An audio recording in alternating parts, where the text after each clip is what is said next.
I'm here on the job site with Dale, who's a framing contractor. Hey, good morning. Dale traded up to Geico Commercial Auto Insurance for all his business vehicles. We're here where he needs us most. Yep, they sure are. We make it easy for him to save on all his insurance needs, all in one place, with coverage that fits his business and bottom line. Oh, I shouldn't have looked down. It's all right. We're so far up here. Look at me. Take a deep breath. Oh, I'm good.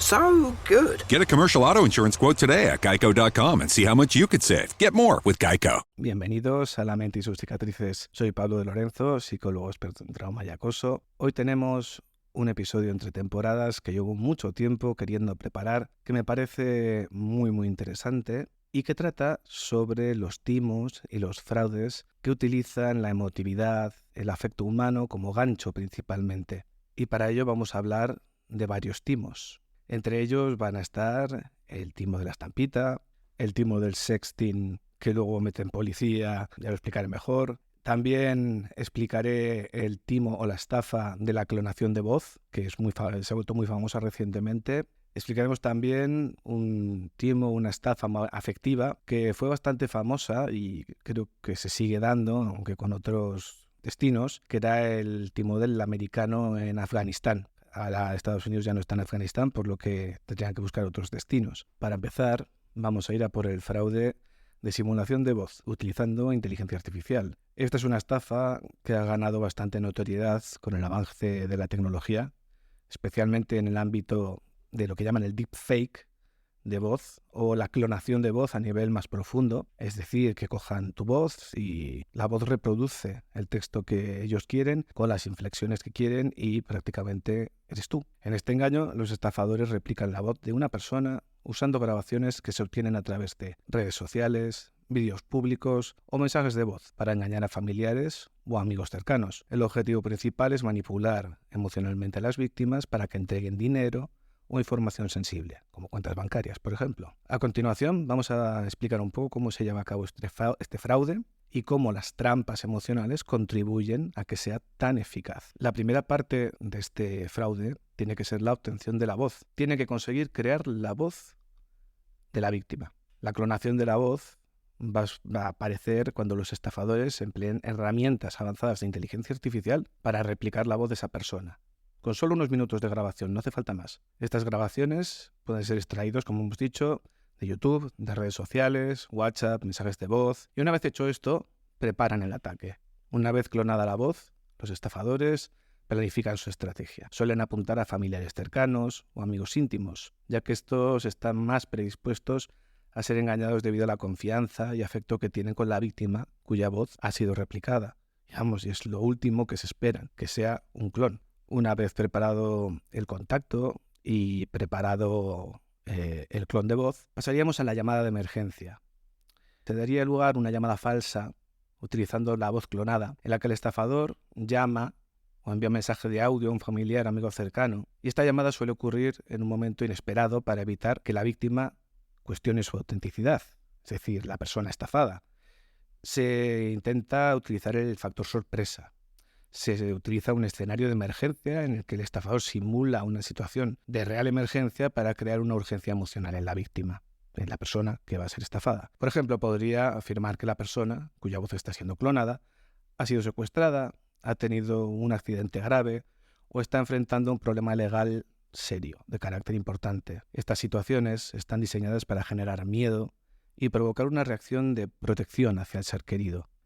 Ejemplos de escenarios presentados: que la voz clonada te llame y te diga: mamá, papá, he tenido un accidente y necesito dinero urgente para pagar el hospital. O me han arrestado y necesito dinero para evitar ir a la cárcel. O estoy en peligro, con personas peligrosas y me piden un rescate para liberarme. Claro, todo esto provoca una trampa emocional. Miedo, ansiedad y urgencia en las personas que son llamadas con esa voz clonada. Y los estafadores van a explotar vilmente ese miedo que provocan como una herramienta poderosa. Escuchar la voz de un ser querido en una situación crítica genera pánico inmediato. La víctima, abrumada por el terror de que algo malo le ha ocurrido a su ser querido, no tiene tiempo para cuestionar la autenticidad de la llamada y del contacto. Va a aparecer aquí un sentimiento de responsabilidad al estar dirigido a un familiar cercano. El fraude explota el sentido de protección y responsabilidad de la víctima hacia la persona cuya voz ha sido clonada. Los padres, por ejemplo, pueden sentirse obligados a ayudar de inmediato, actuando sin pensar racionalmente. Y esta urgencia para actuar racionalmente la utilizan los estafadores. Añaden presión, presentando la situación como una emergencia que requiere acción inmediata. Alegan que si no se actúa de inmediato, las consecuencias serán graves, como una detención prolongada o un secuestro con mal resultado. Esta urgencia evita que la víctima verifique los hechos o que busque ayuda externa. Después de crear suficiente miedo y presión emocional, el estafador va a solicitar una suma de dinero para poder resolver esa emergencia. El pago suele ser solicitado a través de métodos difíciles de rastrear, como transferencias bancarias rápidas, criptomonedas o tarjetas de regalo. El estafador explica que el gasto va a ser necesario para pagar un hospital, sobornar a una autoridad, pagar un rescate o cubrir gastos urgentes que evitarán una tragedia o que resolverán la situación. La víctima, al estar emocionalmente agitada y sintiéndose responsable de salvar a su ser querido, generalmente va a acceder sin cuestionar. Vamos a ver un par de ejemplos de solicitudes. La primera: necesito que me envíes dinero ahora. No tengo otra forma de resolver esto. La segunda: no puedo explicar mucho, pero por favor, confía en mí. Es una emergencia. Haz la transferencia lo más rápido posible. Pasaríamos entonces a una manipulación y un mantenimiento del fraude, ya que durante la llamada el estafador puede fingir estar en una situación peligrosa o amenazada para hacer la emergencia más creíble. A menudo se escuchan ruidos de fondo, como gente gritando o tráfico, para intensificar la sensación de urgencia. Se va a intentar que no se pueda verificar la realidad de esto. El estafador evita que la víctima se comunique con la persona real cuya voz ha sido clonada, si no todo se desmontaría. Se diría que no puede hablar mucho más, que el teléfono está intervenido o que la persona está en una situación que impide su respuesta. Pues, por ejemplo, un secuestro o una hospitalización en la que tiene poco movimiento o poca libertad de actuación. Para evitar que la víctima consulte con otros familiares o busque ayuda de las autoridades, los estafadores o el estafador pueden insistir en mantener la discreción o no avisar a la policía. Esto refuerza el aislamiento emocional de la víctima, aumentando su vulnerabilidad y disposición a actuar rápidamente. Vamos a ver un poquito qué trampas clave a nivel emocional se están dando en esta estafa. En primer lugar, el miedo por la seguridad del ser querido. Escuchar la voz de un ser querido en peligro anula la lógica, puede anularla, obviamente. Y el razonamiento de la víctima. El terror puede tomar el control. Y el temor de perder a esa persona, combinado con la urgencia de actuar rápidamente, puede impedir que la víctima cuestione la autenticidad de la situación. También las responsabilidades familiares y ese sentimiento hacia un hijo, pareja, familiar cercano es otro mecanismo emocional potente. Los estafadores explotan esta relación para asegurar que la víctima sienta que debe hacer lo necesario para ayudar. Y también las víctimas estarán emocionalmente sobrecargadas desde el primer momento. La confusión inicial, seguida por un fuerte shock emocional, va a impedir la toma de decisiones claras y racionales. Los estafadores saben que este estado emocional es crucial para lograr que la víctima actúe sin verificar los hechos. Y ya tendríamos, una vez dado el dinero, el desenlace. Tras enviar el dinero, la víctima intenta contactar nuevamente con el familiar o amigo y al no obtener respuesta, al descubrir, por ejemplo, que la llamada era falsa, comienza a sospechar que ha sido una estafa. En muchos casos, cuando la víctima finalmente se comunica con la persona real, cuya voz fue clonada, descubre que no estaba en peligro y que no tenía conocimiento de la situación. En este punto, la víctima ya se da cuenta del engaño. Va a haber un impacto emocional y psicológico en la víctima, un sentimiento de culpa y vergüenza tremendo. Al descubrir que ha sido estafado o estafada, la víctima puede experimentar una fuerte sensación de vergüenza, de culpa, de haber caído en una burda trampa y perdido dinero. También vergüenza de haber sido manipulada mientras se intentaba proteger a un ser querido. Esa sensación es devastadora de cara a la ridiculez que le hace sentir a una persona, a cómo juegan con las emociones y cómo juegan con el sentimiento de protección. También la cantidad de dinero solicitada en estas estafas puede ser considerable, dejando a las víctimas con graves problemas financieros. En algunos casos pueden haber agotado sus ahorros o solicitado préstamos para enviar el dinero. Después también puede quedar cierto residuo postraumático, ya que después de una experiencia tan emocionalmente intensa, la víctima puede quedar con un sentimiento persistente de miedo o vulnerabilidad, temiendo que algo similar pueda volver a ocurrir en el futuro o que los estafadores vuelvan a contactar con esta persona, con la víctima. Y cabe pensar cómo podemos evitar este tipo de estafa. En primer lugar, si recibes una llamada de emergencia de un ser querido pidiendo dinero, siempre verifica la información directamente llamando al número real de la persona. Si no puedes comunicarte, contacta a otros familiares o amigos para confirmar que todo está bien. Por otro lado, mantener la calma es crucial. Aunque los estafadores intentan generar miedo y urgencia, siempre es mejor detenerse y reflexionar antes de actuar. Las verdaderas emergencias rara vez requieren pagos inmediatos. Y si sospechas que has sido víctima de una estafa, denuncia el caso a las autoridades. Cada vez más fuerzas de seguridad están familiarizadas con estas técnicas y pueden ofrecer orientación sobre cómo proceder. Por otro lado, también sí recomiendo con personas mayores tener una palabra clave, ya que estos tiempos requieren medidas tan raras como esta, y que si en algún momento ocurre una emergencia, si yo a mi abuela le pido la palabra clave, me la diga. Puede que cuando recuerde, pero por lo menos dejarlo preparado, aparte de las otras medidas. Y ahora pasamos a la siguiente estafa, la cual va a ser el timón del americano, que antes era en Afganistán, pero como ya dejaron Afganistán, pues ahora puede ser en cualquier otra misión internacional o base militar. Pero bueno, la base es que es un tipo americano, ¿vale? Que es un tipo muy típico, lo he visto ya varias veces en la vida real. Y bueno, por entrar en materia, esta es una estafa común que se da en línea, en la que los delincuentes se hacen pasar por soldados estadounidenses. Antes en Afganistán y ahora otros conflictos, usan las redes sociales, sitios de citas Tinder, por ejemplo, Badoo, o directamente correos electrónicos o mensajes para contactar a sus víctimas, aunque correos electrónicos y mensajes va a despertar más sospechas y es menos frecuente. A través de estos métodos van a ganarse su confianza y finalmente engañar a esas víctimas. Voy a explicaros un poquito cómo funciona. El primer contacto va a darse en el que se crea un perfil falso. El estafador va a crear un perfil ficticio en redes sociales o sitios de citas, o puede hacer una mezcla, puede crear Instagram, crear Facebook artificial, robadas las fotos y todo eso en colusión y en añadido con lo que aparezca en Tinder, para que todo parezca legítimo.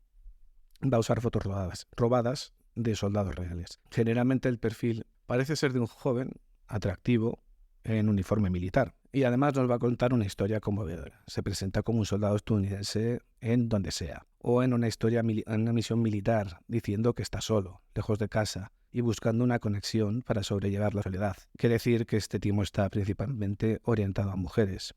El estafador inicia una conversación amigable, hablando de temas generales y usando frases halagadoras para despertar empatía y la confianza de la víctima. Se va construyendo la confianza, se empieza a hacer un simulacro de romance o amistad, una especie de bombardeo amoroso online. Con el tiempo, el estafador va a buscar establecer una relación cercana. En los sitios de citas, esto puede ser romántico, con mensajes de amor y promesas de futuro, y en otros casos se hace pasar por una amistad cercana. Se comparten relatos conmovedores sobre la dura vida en el campo de batalla y las dificultades emocionales que van a enfrentar. Hay historias convincentes. También van a evitar las reuniones, van a poner trabas para poder quedar, van a utilizar la situación militar para justificar la imposibilidad de videollamadas o encuentros en persona, mencionando restricciones de seguridad o problemas de conexión, lo cual cierra el círculo. No queda conmigo no porque no quiera, sino porque no puede. Aquí la tercera parte de este timo, que sería la petición de ayudas económicas. Una vez se ha ganado la confianza, el estafador introduce un problema que requiere dinero. Las excusas suelen ser varias. Gastos de envío que afirman tener, porque tienen pertenencias valiosas que no pueden enviar debido a restricciones y solicita dinero para gestionar los envíos. Gastos médicos, porque dice que puede haber sido herido y necesita tener dinero para el tratamiento médico privado. A veces también menciona la posibilidad de salir de la misión antes de tiempo, pero necesita dinero para hacerlo. Alega querer visitarla, a la persona, a la víctima, pero no puede cubrir con los gastos del viaje. Y claro, si la víctima paga, por fin se hará realidad ese sueño de conocer a ese hombre que tanto anhela. Va a haber falsificación de documentos y más solicitudes. Para dar más credibilidad, el estafador puede inventar personajes como abogados o agentes militares que piden dinero para trámites. Puede haber documentos falsos. Esta persona puede enviar documentos falsificados como pasaportes o recibos para convencer a la víctima. Y una vez que envías el dinero, habrá siempre un nuevo problemilla que va a requerir más fondos. Una vez que ya se ha sacado dinero de la víctima, se va a dar la desaparición abrupta del estafador, cuando la víctima ya deja de enviar dinero o se vuelve suspicaz porque ya empieza a sospechar. El estafador suele desaparecer rápidamente, bloquea el contacto y borra todos los perfiles. Esto en la víctima crea unas consecuencias devastadoras. Aparte de la pérdida económica, que puede ser grandes sumas de dinero, el impacto emocional, si especialmente se dio en un contexto de relación romántica, el impacto emocional es tremendo. El sentimiento de sentirse nada, de sentirse vacilada, es enorme. También va a encontrar dificultades para denunciar, ya que muchas veces no se denuncia por vergüenza o miedo a no ser creídas, pero es importante reportar el caso a las autoridades para ayudar a que no pase a más gente. ¿Cómo se puede prevenir esto? ¿Y qué señales de alerta tenemos que tener para evitar que esto pase?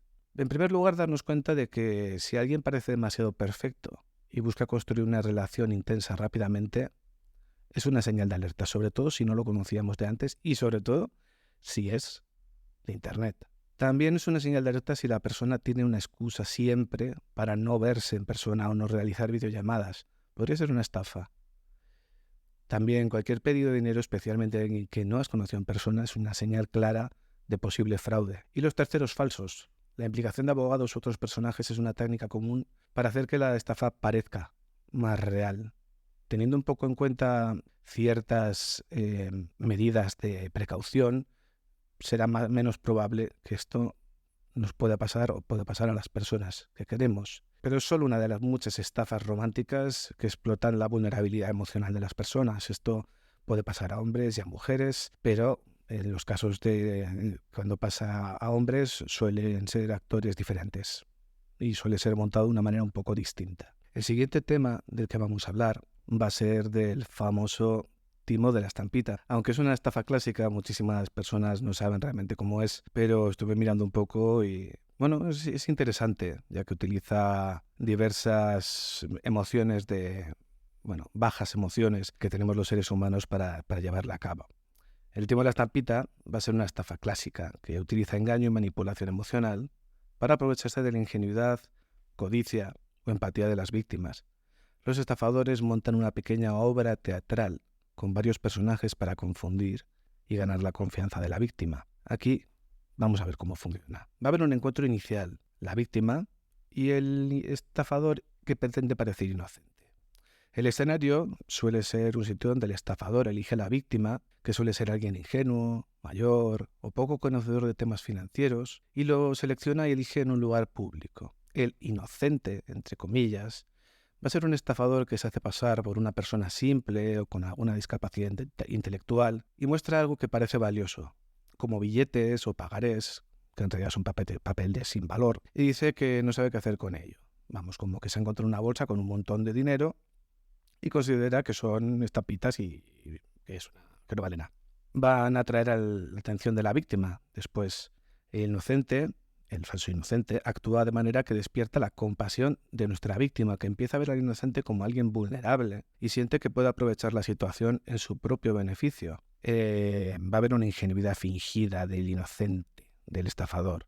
El inocente hace parecer que no entiende el valor de lo que tiene, lo que despierta la codicia de la víctima, que cree que puede beneficiarse del desconocimiento del inocente. Y entonces aparece el segundo estafador, el cómplice, sería el conocedor.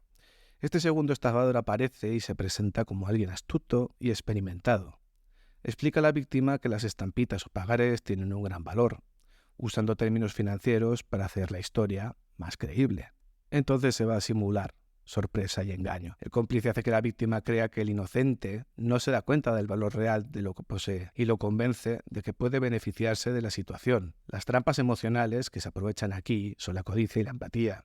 Es una oportunidad de oro. El cómplice presenta la situación como una oportunidad única. Ofrece comprar las estampitas o pagarés a un precio bajo, prometiendo que el valor real es mucho mayor. La víctima empieza a imaginar ganancias rápidas y grandes, y el estafador acelera la conversación para que la víctima actúe rápidamente. El inocente muestra signos de querer irse o estar confundido, lo que aumenta la presión para que la víctima actúe de inmediato. La siguiente parte va a ser la petición del dinero, un momento crítico. El estafador sugiere que la víctima ofrezca una pequeña suma de dinero para comprar el contenido de la bolsa. Asegura que el valor real es mucho mayor. El cómplice muestra dinero para convencer a la víctima de que contribuya. La víctima, sintiendo presión, hace lo mismo. El inocente accede a la venta y los estafadores presionan para que la víctima actúe rápido, asegurando que no perderá la oportunidad. Y ya el fatal desenlace va a ser cuando se van los dos estafadores y la víctima entregó el dinero, pero recibe una bolsa con estampitas o papeles sin valor, y los estafadores han creado una situación confusa para evitar que la víctima examine lo recibido. Tras la transacción, los estafadores se van rápidamente. El inocente se marcha con una excusa de prisa y el cómplice también desaparece. Entendamos también que el cómplice era con quien iba a comprar la bolsa la persona que ha sido engañada. El descubrimiento del engaño suele generar humillación y dolor. La víctima experimenta ira, frustración y vergüenza por haber caído en la trampa. ¿Qué trampas emocionales podemos encontrarnos en este timo? Pues la codicia, la empatía hacia el inocente, la apariencia vulnerable del inocente va a despertar compasión y hace que la víctima quiera ayudar. La presión del tiempo, que la urgencia creada reduce el tiempo de reflexión de la víctima, y también la manipulación de la confianza, ya que el cómplice, al parecer conocedor, da confianza a la víctima para que actúe sin cuestionar. Es decir, el cómplice lo que hace es hacer un reflejo de que lo que se estaba presentando sea real, y van a medias, supuestamente. Este timo de la estampita es efectivo porque combina engaño, manipulación emocional y aprovecha también el deseo de dinero fácil y la urgencia para atrapar a la víctima. Por otro lado, vamos a hablar del sexting, pero además mezclado con elementos de estafa online y de falsas denuncias. Este va a ser un fraude que combina técnicas de engaño online con amenazas de carácter legal para extorsionar a la víctima. Este timo se basa en la explotación de la confianza y de la vergüenza de la víctima, manipulando el comportamiento y emociones para obtener un beneficio económico. Ahora vamos a ver una presentación completa de cómo se lleva a cabo este timo y las trampas emocionales que se utilizan. El primer contacto. Va a aparecer una persona atractiva. Estás en Tinder y de repente conoces a alguien.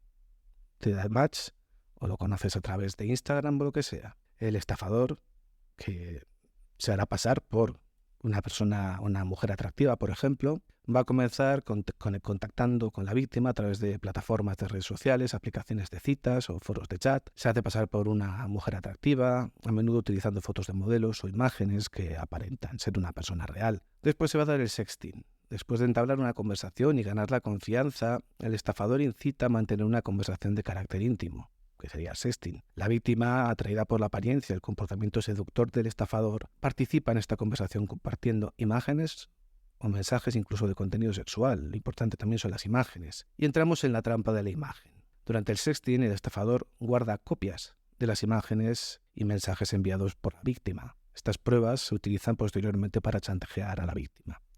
Se va a crear una situación comprometida, ya que la comunicación íntima se vuelve más comprometida, con la víctima revelando contenido personal que no desearía que se hiciera público, porque esta persona puede estar casada. La víctima puede, no sé, tener pareja, estar casada, o que si aparece en internet una foto especial, pues le puede fastidiar la reputación. Esto va a poner a la víctima en una posición muy vulnerable y con una posición de ser extorsionado muy alta. Y el chantaje es que viene solo. Entonces aparece ya una fase de extorsión. Va a ser la falsa policía, el contacto de la policía. Después de que el estafador haya obtenido suficiente material comprometedor, contacta a la víctima haciéndose pasar por una autoridad policial.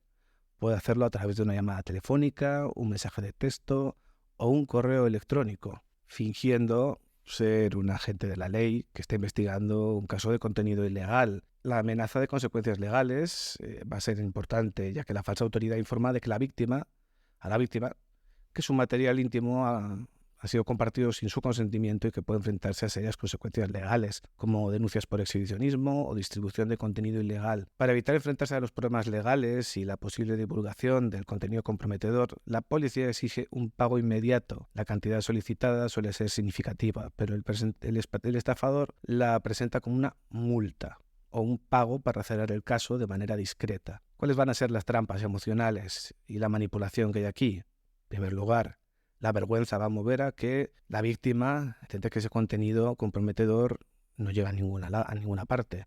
La víctima teme el escándalo y la exposición, lo que la hace muy susceptible a las demandas del estafador. Va a tener también miedo a las consecuencias legales y la amenaza de enfrentar cargos legales crea un alto nivel de ansiedad y temor en la víctima. El miedo a la posibilidad de una acción legal real hace que la víctima actúe impulsivamente y sin cuestionar la veracidad de la amenaza. También la urgencia. Esa falsa autoridad crea un sentido de urgencia, indicando que el pago debe realizarse de inmediato para evitar consecuencias legales graves. Esta presión adicional impulsa a la víctima a actuar rápidamente y sin investigar la situación a fondo. Y pasamos a la estafa, el pago y la huida. La víctima, aterrorizada por las posibles repercusiones, accede a pagar la cantidad exigida por la falsa autoridad. El pago se realiza a menudo mediante transferencias bancarias, criptomonedas o tarjetas de regalo que son difíciles de rastrear. Una vez recibido el dinero, el estafador deja de comunicarse y se desvanece. La víctima queda sin recursos y sin la capacidad de recuperar el dinero o el contenido comprometedor. En algunos casos, el estafador puede intentar un segundo chantaje, diciendo que el contenido se ha compartido más ampliamente y que necesita más dinero para evitar una divulgación mucho mayor. Nos preguntaremos qué repercusiones tiene esto en la víctima. Bueno, aparte de la pérdida económica, que puede ser grande, el daño emocional, la vergüenza, la ansiedad, el estrés debido al chantaje, puede ser muy duradero y afectar la autoestima y la salud mental. También puede dejar un importante pozo de desconfianza. El incidente va a dejar a la víctima con una sensación de desconfianza hacia otros, especialmente en las interacciones online. La experiencia puede hacer que se vuelva más cauteloso, reservado en futuras relaciones y comunicaciones. ¿Podemos tener señales de alerta para evitar este timo? Sí. En primer lugar, evitar compartir información personal o íntima con desconocidos en línea. La autenticidad de la persona con la que estás interactuando debe ser verificada antes de involucrarse en conversaciones privadas y sobre todo con fotos de carácter sexual o incluso texto de carácter sexual, ya que puede traer muchísimos problemas. Si recibes una amenaza de una supuesta autoridad, verifica la legitimidad del contacto, como lo que comentábamos del policía. Las autoridades reales no suelen manejar casos de esta naturaleza de esta manera, a través de medios informales. También no cedamos ante la presión. Si nos amenazan con consecuencias legales, busquemos asesoría legal antes de realizar cualquier pago. La presión inmediata es una táctica común en estafas para que actuemos impulsivamente. Y todas estas estafas que he podido recopilar y desenmascarar un poco, pues son el contenido de hoy.